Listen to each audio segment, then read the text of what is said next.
साथ गुणी प्रकाश भी हैं जो एमएसपी कमेटी के ही मेंबर हैं।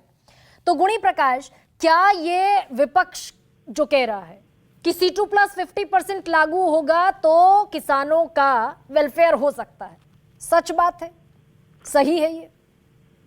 कर्मा जी, सबसे बड़ा धोखा है एमएसपी, क्योंकि जब 1947 में देश आजाद हुआ, माननीय प्रधानमंत्री जवाहरलाल नेहरू जी ने 55 में कानून बनाया था, जरूरी वस्तु अधिनियम, कि किसान अपनी फसलों की कीमत तय ही नहीं कर सकता। और वो 9 शेड्यूल में डाल दिया था कि आप अदालत में कहीं भी जाके अपील दलील नहीं कर सकते। और उसके बाद इन्होंने एमएसपी बनाई। एमएसपी का फार्मूला क्या है? मैं खुद एमएसपी का सदस्य हूँ। 7वें नंबर पे इन्होंने लिखा है कि उपभोक्ता के हित में महंगाई को देखते हुए कीमत तय की जाएंगी। वो किसान तो है ही नहीं। लागत पे जो स्वामीनाथन आयोग की रिपोर्ट कर रहे हैं, CHC उस पर तो चर्चा ही नहीं करती, क्योंकि जो एमएसपी है वो किसान सबसे ज्यादा खरीदार है सरकार, और खरीदने के बाद उसको फ्री में बांटती है, क्योंकि सबसे बड़ा खरीदार तो सरकार है।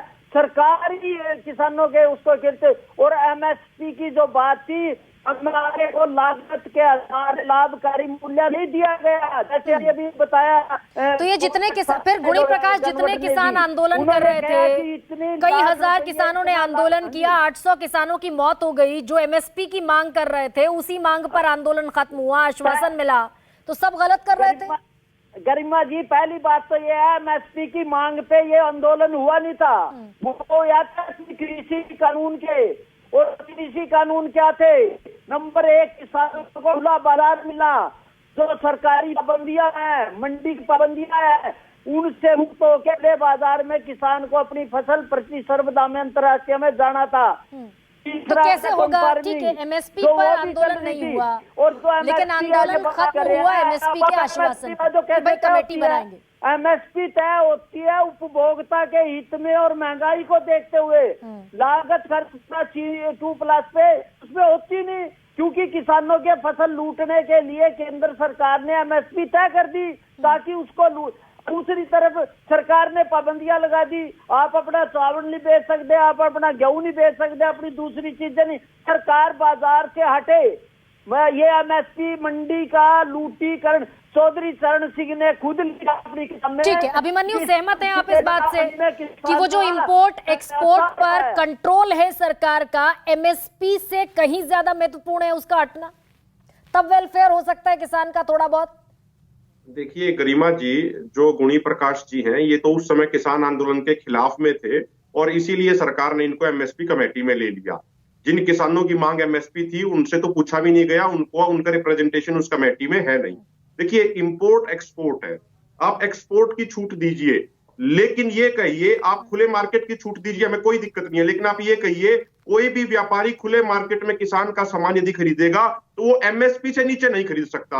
आप ये बात सुनिश्चित कर दीजिए, उसके बाद आप खुले मार्केट में आ जाइए, हमें कोई ऐतराज नहीं है खुले मार्केट से। और जो ये कह रहे हैं ना कि मंडियां बचाने के लिए कानून हुआ, बिल्कुल मंडियां बचाने के लिए आंदोलन हुआ था। मंडी खत्म करने के लिए वे कानून लाए गए थे।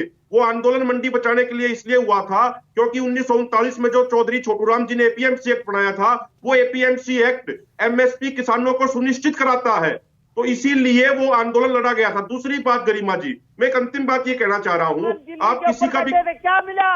एमएसपी की तो मांग ही नहीं थी उसमें, किसान को। अरे क्या बात करते हैं आप क्या बात करते हैं? जब आंदोलन चल रहा था, आंदोलन के दौरान आप सरकार की गोद में बैठे हुए थे, आप सरकार की गोद में बैठे हुए थे। आपको किसान नेता कहना भी नहीं चाहिए, आपको किसान नेता कहना भी नहीं चाहिए।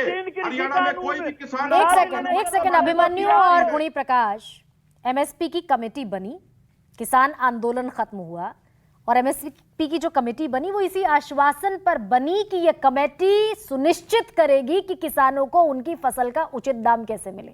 यही था। अभिमन्यु, अब मैं आपसे ये पूछ रही हूँ कि भैया ये 27 रुपए रोज के कमाने वाला किसान आगे बढ़ेगा? ये कोई 10,000 देगा, कोई 15,000 देगा, कोई 6,000 देगा, कोई 72,000 भी देने को राजी है। ये वेलफेयर होगा इससे, पॉलिटिकल झुंझुने से, रेवड़ियों से?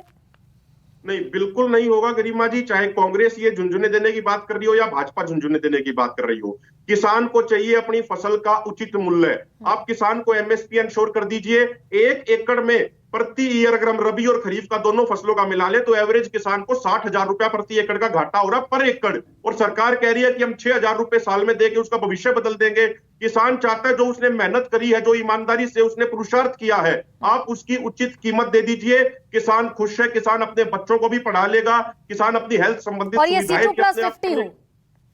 जी निश्चित तौर पे C2+50 हो। जो ये 6,000 रुपए देने की बात है ना गरिमा जी, इस तरीके से अमेरिका में अन्य पश्चिमी देशों में दिया जाता है जहां पे विकसित देश है, लेकिन वहां 6,000 रुपए नहीं देते। अमेरिका में एक किसान को एवरेज 42 लाख रुपए सालाना की सब्सिडी दी जाती है। आप यूरोप के अन्य देशों में चले जाइए, किसी में 17 लाख, किसी में 32 लाख, किसी में 35 लाख, यहां तक चाइना में भी बहुत भारी भरकम सब्सिडी दी जाती है क्योंकि वो भारत के मुकाबले ज्यादा विकसित देश है। हम तो सिर्फ इतना मांग रहे हैं कि हमें हमारी फसल का उचित मूल्य दे दीजिए और जो WTO और IMF के जो ये नियम बनाए जा रहे हैं, जबरदस्ती किसानों पे थोपे जा रहे हैं, जो MSP को खत्म करने की बात कर रहे हैं, उन WTO के नियमों का हमारी सरकार को खुला विरोध करना चाहिए। ठीक है। और जो कड़ल्ले से मुक्त व्यापार अब गुरु, दो सवाल है मेरे चाहिए कि जब